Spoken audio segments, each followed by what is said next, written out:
Hello, and welcome to another archive episode of Collecting Issues. This one we recorded all the way back in 2019 in the very earliest days of this podcast. It covers the 12-issue mini-series Mr. Miracle from Tom King and Mitch Gerads. As you listen to this one, you'll notice two things. One, it was originally recorded in a room about the size of a wardrobe, and we did so on equipment that has not stood the test of time. I've done my best to clean it up here and present it back to you. Another thing, I have added a few additional pieces of information and context in throughout the episode. You might be able to hear when I do that, but I want to be upfront about it here. Mr. Miracle from 2018 is a fascinating comic. Tom King and Mitch Gerads give us new gods for a new century, and things are an awful lot darker. Some amazing things are accomplished here, though you might not know it as you listen to the episode. Myself and Mick seem to be a little bit down on the comic, but I think we come around by the end of the episode and admit how much we like it, even if we don't directly state that. I'll come out and say that having reread it since we recorded this in 2019, I actually think it's a pretty solid, decent comic that has stood the test of time. It does some of the best work I've seen done with Darkseid in a couple of years. As this episode rolls on, you'll hear me talk about the inevitable will of Darkseid and how the anti-life equation is taking away your goals and choices. It's interesting in 2026, when this episode has been re-released, that is the main logic behind the absolute universe, which is doing gangbuster numbers across comics. So Darkseid is profitable in this particular case. Its metatextual references to the main DC continuity are pretty fascinating. The premise is simple. What happens when the man who can escape anything can't escape himself? Listen on to the episode here, remastered for you, and let us know your thoughts down in the comments. Welcome back to Collecting Issues, where this week we'll be taking a look at Mr. Miracle by Tom King and Mitch Gerads, the 2017-2018 series from DC Comics, collecting issues 1 to 12 of the Eisner Award winning series. The comic book education continues? We're talking inappropriate comic books. You're into comic books, aren't you? That's comic book shit. Like in the comic books. Very good. We're back. Ben, just a little throwback there. When you said Tom King, do you mean my friend Tom King? Now, to be clear, Michael, for this and the rest of this particular episode of Collecting Issues, we are not referring to Tom King when you hear the words Tom King. We're not referring to Tom. No, we're referring to the lauded DC writer, Yes, Tom King. not my friend Tom King, Not your friend Tom who King. has nothing to do with comic books. Nothing to do with them. And I feel like maybe if we'd slowed down and taken a look at this, you'd probably have realised that without me telling you. But Okay. still, Well, look, I think I've got it. you're a logical man. I think I've got it. I bet you think don't. I think I've figured it out. I bet think you don't. probably smooth sailing from here on. Yeah, I in. definitely won't be frustrated at the end of this. Good. Definitely not. So basically, we took a look at Mr. Miracle, Michael, this week. We did, Ben. A much lauded comic book. The very comic book in front of us says, Ben, Eisner Award winning. No, where does it say? By far the best comic book on the stands, Entertainment Weekly. I don't trust Entertainment Weekly. It's a bunch of American people that sell bylines for money. But I do trust Eisner Award winning comics for Best Writer and Best Artist. Isn't that voted on by comic professionals, comic retailers, and librarians? Yeah, I kind of trust librarians. Librarians are good people. Kinky. Not all of them. Apparently, the sexy librarian trope has caused a lot of problems in the librarian industry. Really? Yeah. Totally off topic, Yeah, Ben. anyway. Tell us about Mr. Miracle. So I think one of the key things here is Jack Kirby is the man responsible for all the characters that we're going to meet throughout this 12-issue run. Each and every last one of them. Almost all of them. Okay. Almost all of them. He famously started up what's called the Fourth World at DC Comics.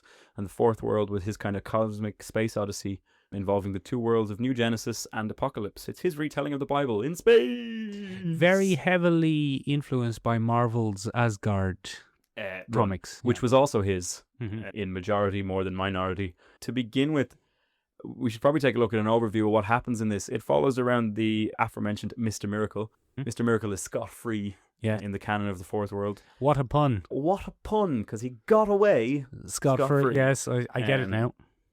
And basically his superpower, for lack of a better term for what it is, his talent, his gift, I I don't think they call them superpowers. That's not what they call them in the comic. His ability. His ability is that he can escape any trap. I can always escape is the mantra that we see many times throughout this comic. And traditionally, he's portrayed as very much what you would expect from someone who can always escape. He's very carefree and very easy in traditional representations of him in media and things like that. But throughout this, we actually get a much more personal look at Mr. Miracle and the man that he is. And maybe some things that he can't escape, Ben. And maybe some things that he can't escape. Like Michael. responsibilities. Like responsibilities and things he must do, also known as responsibilities, yes. Yeah. We get a much more human look at New Gods. We get to see him go up against many of the big villains that he would have had in his past. And there's a nuance kind of given to the New Gods world that was maybe lacking or maybe never explored prior to this. So yeah, it's a very interesting comic, Michael. That's my opinion. And it's important really, before we begin, to look at why Jack Kirby wrote the New Gods. Okay, go on. Jack Kirby had a military career prior to his work in comic books. He was a field artist for the US military. He was in the army. Yeah, he was in the army. He was an army man. Struggled quite a bit with the concept of that war and what it meant for people. Are people inherently good or inherently bad? Now, that's not my guessing of what he was doing. That's all written about in his autobiography. And he said that World War II was something that made him question the role of good and evil and whether or not you could look at things like that and the violence that men are capable of in times of war. Darkseid himself is this giant stand-in for faceless, unknowable evil, if you like. And that definitely comes up later in this comic. The anti-life equation, which Darkseid is constantly searching for within the world of the New Gods, isn't actually a weapon. It's a mathematical proof that free will doesn't exist. This is coming from a guy who was an infantryman in Europe in 1945, and it's his experience going up against that, what then must have felt like monolithic form of evil in the Axis powers. In the early days of the New Gods, that kind of, I use the word monolith, but that's exactly what it is. Darkseid is not a strong presence within the comics. He is an immovable object, an inevitable point. And again, that is a huge focus of this comic. He is the head of a system that doles out evil and malice as if it was bureaucracy. You know, he has his generals, he has Darkseid, who handles the torture element of things. Granny Goodness handles education and the children, and they all sit under him, this barely moving, incomprehensible level of efficient evil. Many people have said that Tom King's new version My friend Tom King. No, not your friend Tom King, is very violent and a little bit away from what Jack Kirby would have wanted. But he argues, Tom King, not your friend Tom King, Right. argues that it's actually a logical progression of that investigation of violence and war, because war in 2017, when this was published, was a very different creature to World War II. There was very few men in trenches. Very few men in trenches, and there was a lot more political power playing going on, according to Tom King. Now, bear in mind, one thing that will colour a lot of what we read in You're Not Your Friend Tom King's Very good, run is that he is an ex-CIA officer. Allegedly. Allegedly. I think it's very much been proven at this point, but Has it, though? we don't know. I don't think the CIA go around going, yep. Yeah, definitely one of ours, yeah. I don't think they do that. But he would have seen, one would guess, a lot more of the political side of conflict in that regard. Mm-hmm. And I think that really shines through in this particular comic. What did you think of it, Michael? Ben, I think that every conflict is political, first of all. Okay, cool. Ben, look, I don't follow a DC comic quite as much as you do. I love them. And I am obviously quite aware of the main players. There were very few characters in this comic that I'd never heard of before. Yes. But there were a few of them who I've never read in a comic. They don't come up a lot. Some of them, I imagine, are a little bit obscure. But Ben, this comic appears to be set in a slightly parallel universe or alternate reality to main DC comics. Well, so this is the question. We have a lot of things going on here. It certainly isn't the traditional Fourth World run Okay. of things. We center around Mr. Miracle and Big Scott Barda. Free. Scott Free and Big Barda, his Mhm. wife, his kind of Amazonian proportioned gladiator wife. They From suffer from tall woman's short husband syndrome. Doesn't seem to bother them. No, In fact, they get up to some quite kinky antics they based don't on mind, that exact thing. They don't mind it. Which, you know, Let them, piqued my curiosity, not gonna lie. I bet you did. Not gonna lie. Some Bet you questions did. came up. some questions came up. Is there any taller women out there? Ben is 5'7", so That's if, a any, lie. if anyone Don't you again make me get in shorter than touch. I am. We're almost the same height. No, we're not. You have centimeters on me, if really. That's 'cause you wear lifts. We center on their life and we take a look at what they're doing. They choose to live on Earth. They live away from Apokolips and New Genesis and the conflict that comes between those two worlds. And then obviously something goes wrong. Darkseid makes a huge power play and war is brought about on New Genesis and Apokolips. And basically Scott Free and Big Barda have to Go back. navigate this war from home and from there. But the interesting thing is that this comic book series opens with a rather graphic image of Scott Free having slit his wrists in a bathroom. So here's where we're going, Ben. This is what I need to know. Go on. To get any further in this. Is that something which happened only in this comic? Or did Scott Free slit his wrists in the mainstream DC comics and then this kind of spun off from that? No, Tom King has decided to do this and has, not your friend Tom King, settled down. Every time I do that, Mick kind of pricks up like a dog whose owner has just come home from work and it's like, ooh, I can do a joke. There have been no easy answers given. This very much plays with the concept of an unreliable narrator. It very much plays with the concept of what is real? Is this just real life? Is this just fantasy? Yeah. Are we Scott caught in a Free's landslide? caught in a landslide. Yeah.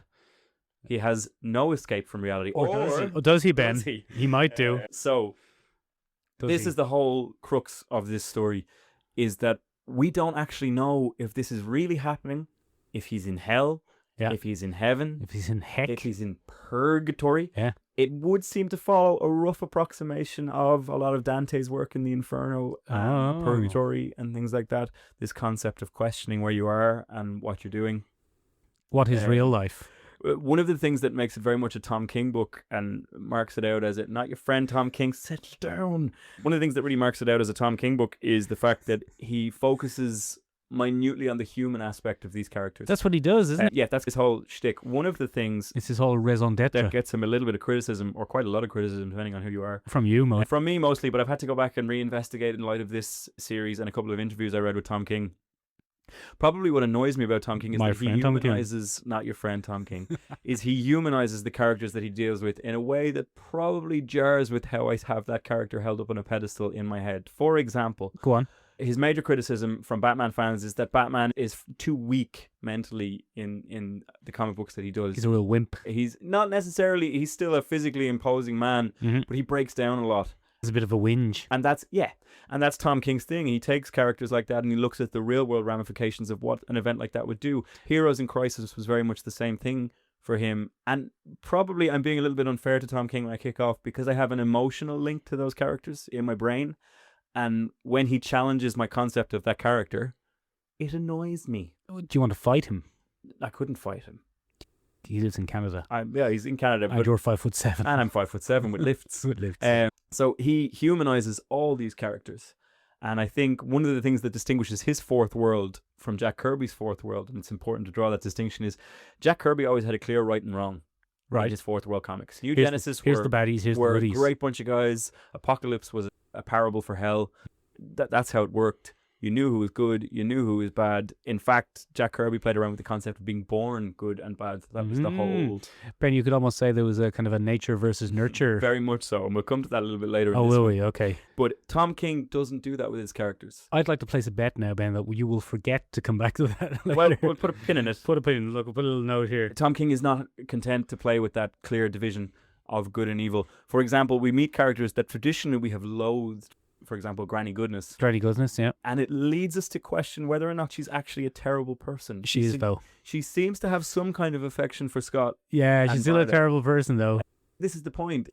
He plays with that subjective element of whether or not we can see a terrible person objectively for what they do, or whether our emotional history with that person can actually lead us to be confused. And some of the traditional goodies are not as goody as they might have thought they might be good. So Light Ray has traditionally been portrayed as kind of a mischievous, arrogant trickster. In this, he's a petty asshole. Very vindictive, very snivelling. He would be played by Rafe Spall if he was... I don't know who that is. He's an actor.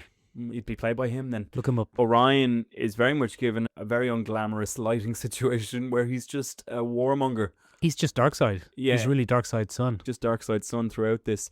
And we get to look at the actions of fathers. For example, the High Father's action in making that treaty is questioned massively throughout. The Highfather is a little bit more Odin in this Yeah. than he is usually A lot depicted. more Odin in this. More importantly, Scott Free is not really a hero in this. It's one of the interesting things that we see. He never makes the big call. He never makes the right choice. He is very frequently seen to doubt based on what he wants, not on what other people's wants. This comic is relatively recent, and putting Mr. Miracle in the spotlight is a pretty unique move. Most people will be familiar with the New Gods in one form or another from Bruce Timm's work on the different animated series. The New Gods would feature in his Adventures of Superman cartoon from the 90s, and they also featured occasionally in the JLA animated series and JLA Unlimited series that he did. So for a lot of people, that was their introduction to this suite of characters. This is modernizing them and putting them front and center again in a whole new way. Did he create new No, gods? sorry, not creating his version, the Timverse version. Interpreting. Yeah, interpreting those characters. And he kept them light and breezy. He really kept that golden age vibe to them. Scott and Watching their Barda costumes. are eternally happy. They have very easy lives together. Mhm. Lightweight is mischievous. They have a kinky sex. No, they don't in the Timverse, but they do in this. The author, Tom King, zones in on the difficulties of maintaining a relationship in this kind of environment where you're going off to war and murdering people, and you have this horrific background being raised in Apokolips. And they have had a very difficult nature versus nurture upbringing. They're good people on paper because they're the heroes of New Genesis, but both have been raised in what can only be described as one of the most horrific possible ways ever. But Big Barda is from Apocalyptica. She's a fury from Apokolips. Oh, yeah, but she has grown up good. Yeah. Because love saved the day. But even then, that's slightly retcon in this, where the only thing she loves is Mr. Miracle. She doesn't love other people. Yeah. She's not necessarily a kind person. She's And still she's- friends with the bad Furies. She's the Furies, the humorous elements that the author Tom King brings in here. Very good. It's very interesting to see these weird jarring moments. It was a bit like a Wes Anderson film at times. There is a hit to Wes Anderson's about it. There's an odd moment here and there where that will come in. Where the baddies visit each other in their house Yeah, and stuff like because that. they've been bonded. And again, it brings us back to question this thing of, can we separate terrible people from our lives if we have some kind of affection towards them? It's a big question, and we don't necessarily get a good answer. But as we were saying, nature versus nurture plays a huge role here. One of the most harrowing scenes, I think, that I found was the Mirror of Goodness. So Granny Goodness had a tool that she used to psychologically torture the people in her care. Granny Goodness is, I suppose, what you'd call the training specialist of Apokolips, where she takes people in and turns them into monsters. Yeah, she's a bad egg. She always fixes her wards when they're damaged and ill. Obviously, technology in Apokolips is Essentially magic. and she can fix them. But this mirror reveals the compounded damage that they have taken. It's a little bit like a picture of Dorian Gray, A little bit, but yeah. in a mirror form. Yeah. And there's a terrible scene that was very uncomfortable for me and quite touching, where Scott and Barda are forced to look at themselves in They the mirror. choose to look at themselves. They don't choose to look at themselves. But again, this brings us back to nature versus nurture. Are they psychologically damaging themselves because they've been brought up to do that? Can you break that cycle of an abusive parent? Can you kind of escape what you were or what you were made to be? And it doesn't seem like they can for a long part of this book. Well, Barda's very quick to violence. Barda is extremely quick to She'll violence. smash someone's head in with a stick. No soon as problem look at to them. keep her husband, objectively who we would have looked at as the good guy in the past. And she goes against her husband's wishes to do that. He accepts his execution order, agrees to stay away, and she refuses to allow that, and unleashes some serious violence. Smash someone's head in with a stick. Which brings us on to Mitch Gerads' art. I think Mitch Gerads might be my favourite comic book artist working currently. No, that's very interesting. It's a classic 9-panel layout, Ben, with the occasional splash. It's a classic post-80s 9-panel layout, and the reason for that is they wanted to play with time very much in this, and the best way to play with time in a comic book in terms of sequential work is the 9-panel layout. You can slow it up or speed it up depending on what you want to do with it. And because Tom King and Mitch Gerads, not your friend Tom King, and Mitch Gerads are so focused on the human elements, the 9-panel layout lets Tom King, there's a lot of standing still in a moment. Panel there that you're taking a look at, where Barda and Scott have sex. We focus on one Not very panel flattering. with slight movements, but it is a realistic representation, perhaps, of certain people's sex lives. I don't know. I don't know. How would I know? But there's a lot of pausing on one character's face for 9 panels, and that lets the reader slow down as they move through it. And then other times, like this fantastic sequence in the middle where they break into New Genesis, it moves beautifully because it's all linear and moves along the panels in a beautifully smooth way.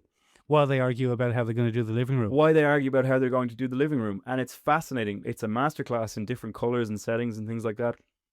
Mitch Gerads has done a wonderful job of taking all those garish colours that really define the Kirby area, and he balances them beautifully. Like, he keeps all those original costumes. They don't look silly on these characters. He plays a lot more with proportion and body type, and his rendition of Apokolips is the most horrifying way I have ever seen it portrayed. It does seem like this bleak, empty world where you could never possibly find hope. It's a fascinating thing to see. In some conversations between himself and King, Tom King was reminded of Iraq when the oil wells would burn at different points. Found that imagery quite striking, and you can see it throughout this comic. It's a fascinating look at Jack Kirby's Fourth World updated into a modern era. I really enjoyed it. I don't know how you felt about it, Michael. I don't know how I felt about it, Ben. I don't know if it was my favourite comic ever. It's not my favourite comic ever, but it is some of my favourite art ever. Oh, yeah, the art was very good. The art was very good, actually, all joking aside. I felt that it was something I'm noticing about the author, Tom King, as opposed to my friend Tom King, who doesn't write comic books. He just does jiu-jitsu. Is that he, I think, struggles with the nature of comic books. The ongoing nature of comic books, the constraints that writing within a universe put on a writer, I don't think he handles them very well. He doesn't, and he admits that. He's been questioned on that several times, and he's been asked, are you rallying against what comic books are? And he has said in no uncertain terms, yes, I'm uncomfortable with them, I don't know how to do them, and so I just fuck about. Because, Ben, I was reading this, and as I said, I'm not a huge follower of the Fourth World characters or even the mainline DC comics, but then when Granny Goodness got clubbed in the head, I went, oh goodness, she's a character I've heard of. She's a big character. Been violently killed. No questions asked. Then, a bit later, we find that Orion has been killed.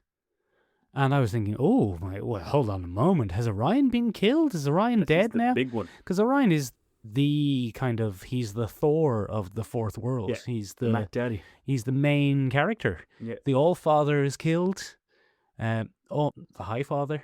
The High Father is killed. Full Off spoilers. panel, I think. Yeah, full spoilers, obviously. Darkseid is killed. Darkseid is killed, arguably too easily, but we'll get to that later. But all of these dramatic things that happen, it's very easy to write a dramatic comic by killing off popular, long-standing characters with no consequence. So that is Tom King's major criticism, and he got exactly the same for Heroes in Crisis, where he murdered a bunch of characters and then brought them back at the end. Oh, did he? Yeah, so the way Heroes in Crisis works out is that many of the characters that were killed have somehow or another come back. Okay. Poison Ivy was dead, but she actually regrew from a plant that she gave to Harley. Okay. Because she can do that now. Why wouldn't she be able to? It's a fictional universe. But that's what I mean. He doesn't like consequence. He doesn't like writing himself into a corner, so he simply writes without corners. Well, yeah, that's writing without corners is a good way to put it. I think. It reminds me a lot of Robert Kirkman in a lot of ways. Robert Kirkman likes a big monumental thing to happen. Sorry, I'm accidentally playing footsie with you there.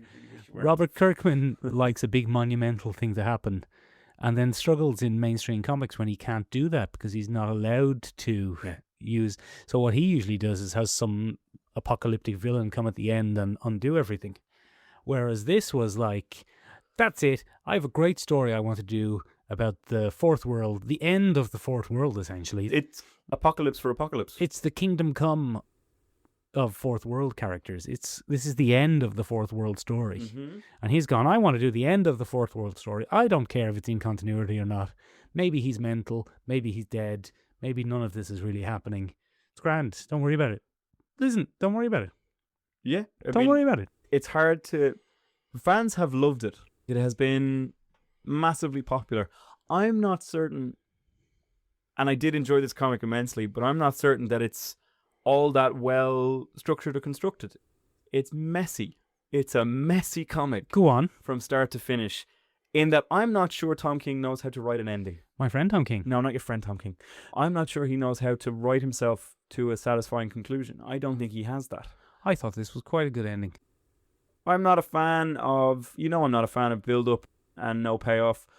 I think over time he repeats himself a lot through each issue. Sometimes that's intentional. Yeah. Other times it's not. He's Where are just you going? Give me an example. tracking a lot of ground. So there's two ways. Well, let's look at a positive way that he does it in the first place. Darkseid is used as a panel technique. That's good. They remove any imagery. They just use a simple type font on black that says Darkseid is. It's used as a memento mori. Basically, anytime Scott becomes too hopeful or anytime he is kind of reaching an upward point in his life, this will flash in the 9-panel sequence as one of the panels in the 9-panel sequence. All right. So it might sound like we're saying that Mitch Gerads and Tom King came up with this concept of Darkseid is as a sentence, but that's not strictly true. Grant Morrison and Howard Porter came up with it as a phrase in their JLA arc, Rock of Ages. What King and Gerads have done that is a little bit different, I guess, is that they've turned it into a formal device. It is a story mechanic for the inevitability of Darkseid. And it functions, I think, as a memento mori, basically. It is a reminder that death is inevitable, and Darkseid in this universe embodies that concept of death. It's one of the best efforts I've ever seen to instill a kind of dread about a coming villain. He's almost featured not at all. And that was one of my favorite things. Of the many criticisms that could be leveled against Darkseid as a villain, big spooky grey man. Big spooky grey man, yeah, a bit of a chin. Also talks far too much. He's well known for the long soliloquies about how, oh, Kryptonian, you are so flawed. And he goes off on a rant. Eye lasers! Here, he becomes far more just an ominous force that seems to operate in the shadows. We don't see him until issue... I don't know. 10? I didn't really keep track of the Issue issues. 10 of the 12, which is a lump of issues for a Fourth World comic. That's how you build a dread. This has been written about before, of course. A writer for CBR, or Comic Book Resources, wrote a pretty interesting article in 2018 when this comic was first doing the rounds. A guy called Kieran Shiak. And he wrote that Darkseid is often in modern treatments written as a kind of Thanos, Doomsday, Doctor Doom style character, big enough to trade blows with Superman if he wants to. The point they miss is that he doesn't want to. He behaves as though he's already won. He is an inevitability. Darkseid doesn't have shaken confidence. Darkseid doesn't have goals. Darkseid exists as though the goal has already been achieved. That's why there are so many panels across the years of somebody coming home and finding him sitting in their chair, for example. There's a really famous one where Oberon comes back and Darkseid is in a very comfortable looking armchair reading a newspaper. He is in your house before you notice him. He is always there before you can expect him. And it again just drives home this idea that Darkseid is inevitable. And it works really well. So it operates as a moment of pause. Mitch Gerads and Tom King, not your friend Tom King, both said that they wanted to take certain moments in the comic, especially after violence or in a moment of peace, where that snap in the 9-panel grid where you insert the Darkseid is panel is actually a jarring moment where you have to pause and reflect on what you've just read. It causes a literal stop in your skimming when you read, because it breaks up the visual narrative. And it was important for them when you stop and really take stock of what that is. And it's a very mysterious phrase. It's very ambiguous. And that's the whole point. It makes you kind of go, oh, what is? Darkseid is? Darkseid is coming? I got the hardcover version of it, and the dust cover is excellent because it has that embossed inside the black on the cover. It's just Darkseid is, Darkseid is, Darkseid is, Darkseid is. Mr. Moneybags over here with his hardcover. Yeah. You get out of here. You sort yourself out. I got the cheap one. Of course you did. Look at you. No, you didn't like that, did you? That hurt, didn't it? Yeah, that wasn't fun at all. See what you made me do? Bloody 5'7". With lifts. With lifts. With lifts. Ben, go on. To give you an example of repetition that I didn't enjoy. Yes, that's where we were going. Funky Flashman was repetition that I felt was too verbose and He not was very useful. He was Stan Lee, wasn't he? He's definitely Stan Lee. There's no doubt about He's it. a criticism of Stan Lee. He was always a criticism of Stan Lee. That's why he functioned, and that's the way he functioned when he was created. I didn't understand the level of venom leveled at him through this character, and he seemed to have a redemption arc running to some point. So again, I think this is Tom King wrestling with the concept of, can we like somebody even though they've been objectively a terrible person at certain points? And he died while this was being made. Yeah, and I don't know, it was a weird thing. I didn't understand that character, and I felt he was shoved in at times when it just wasn't necessary. I felt like he was a real filler noise. I understood when Oberon, Scott's former mentor, kind of manifested as a symptom of his depression or madness or whatever.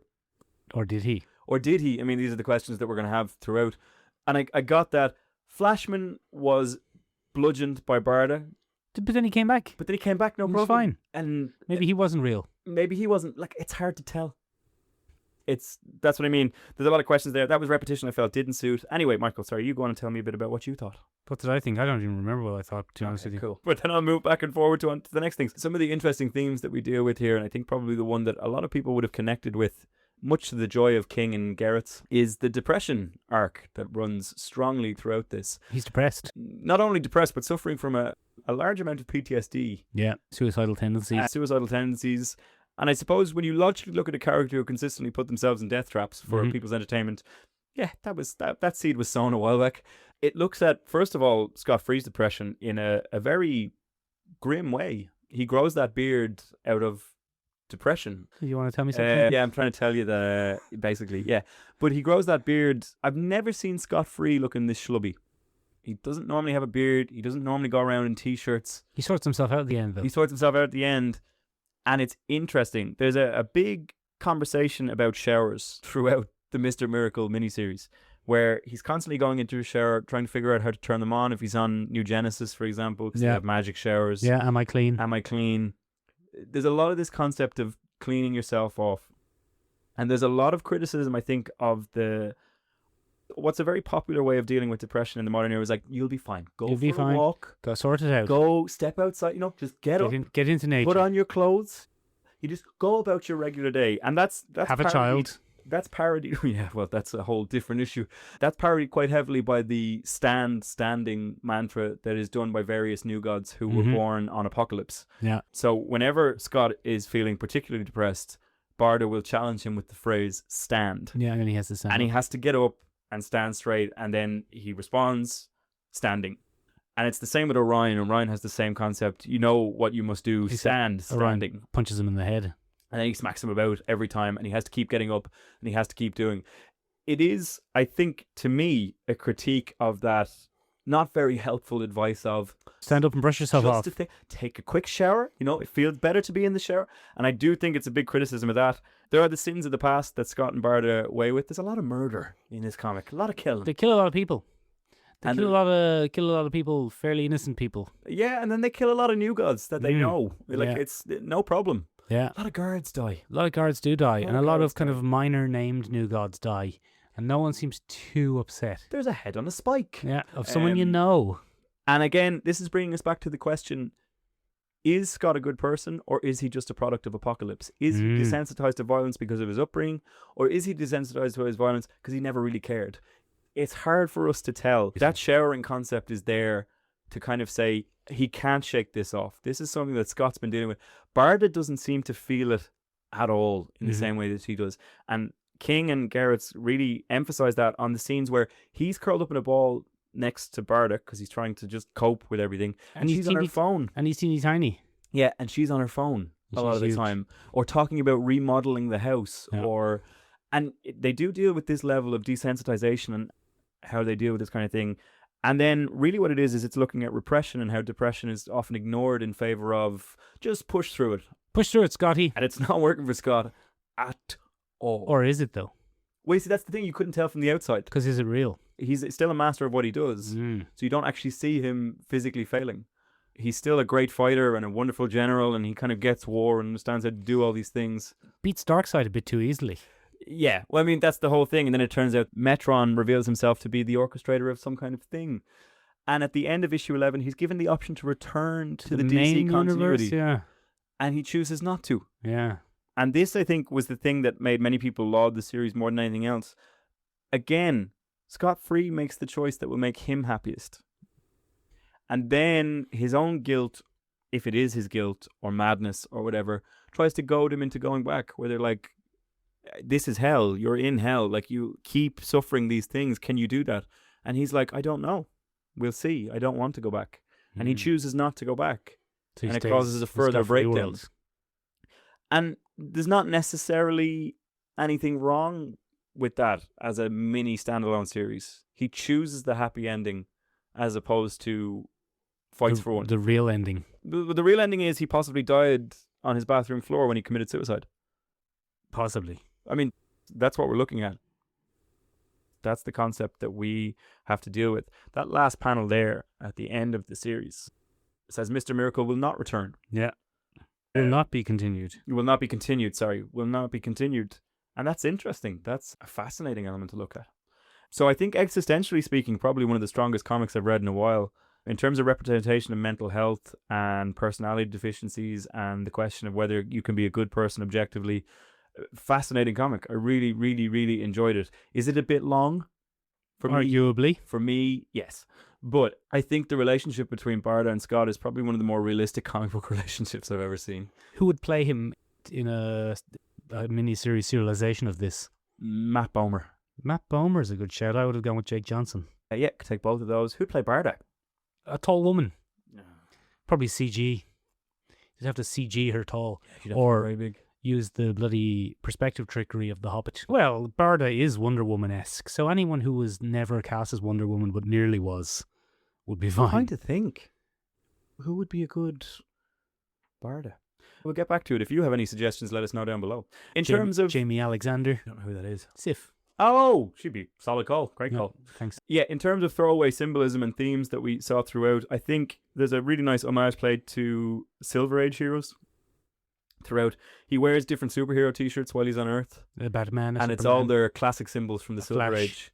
Green Lantern. Nightwing makes an appearance. Adam Strange Greg Lantern. makes an appearance on his... Aquaman. Aquaman makes an appearance. And there are posters referencing his career as a stuntman and an escape artist. They often reference what's happening in the scene. I don't know if you noticed that about those pictures. For example, if I can just show you one there. There's a great scene right at the end of the comic where Darkseid is sitting on the couch. Having some dip. Having some dip, because he likes a dip, apparently. Mm-hmm. Never underestimate a good veggie dip. Yeah, a hummus. And it's a classic Mr. Miracle cover, and it says, oh no, not him.